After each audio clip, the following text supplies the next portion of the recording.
Test tube method. तो slide method हमने कल सीखा था, कल देखा था कैसे किया था। आज हम सीखेंगे test tube method. Test tube method से फॉरवर्ड ग्रुपिंग करने के लिए सबसे पहले हम 3 टेस्ट ट्यूब लेंगे।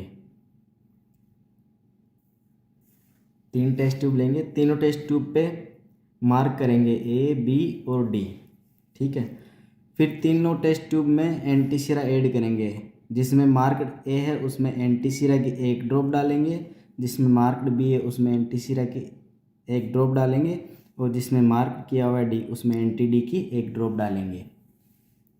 उसके बाद हम सेल लेंगे, सैंपल से सेल लेंगे, एक एक ड्रॉप सेल की तीनों टेस्ट ट्यूब में डाल देंगे। उसके बाद तीनों टेस्ट ट्यूब को सेंट्रीफ्यूज करेंगे, सेंट्रीफ्यूज मशीन के अंदर 3000 आरपीएम पे 1 मिनट के लिए। उसके बाद सीन करेंगे हम agglutination and identify antigen on sale.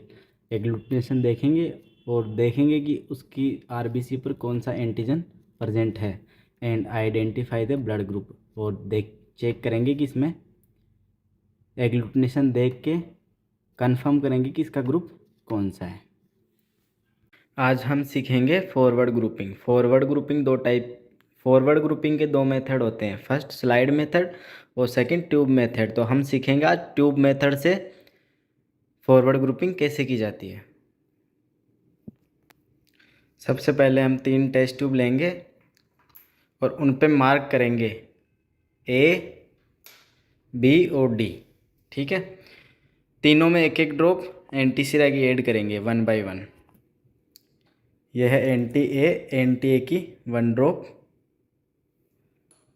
फिर एंटी बी की 1 ड्रॉप, और एंटी डी की 1 ड्रॉप डी वाले में। उसके बाद अपन लेंगे सैंपल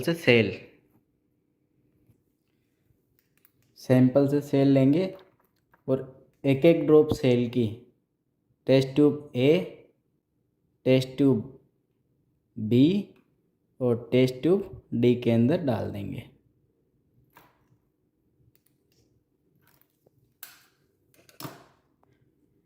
इसके बाद तीनों टेस्ट ट्यूब को सेंट्रीफ्यूज करेंगे। Centrifuge test tube A, test tube B और टेस्ट ट्यूब डी।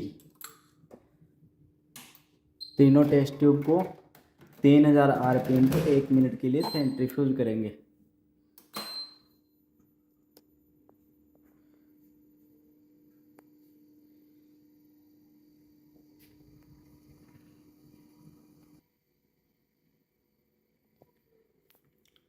सेंट्रीफ्यूज होने के बाद तीनों टेस्ट ट्यूब को बाहर निकाल लेंगे।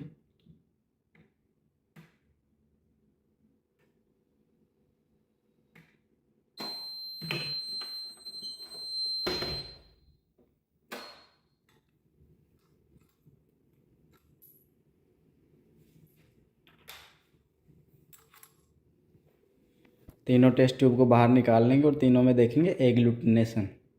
टेस्ट ट्यूब ए के अंदर एग्लूटिनेशन आ रही है,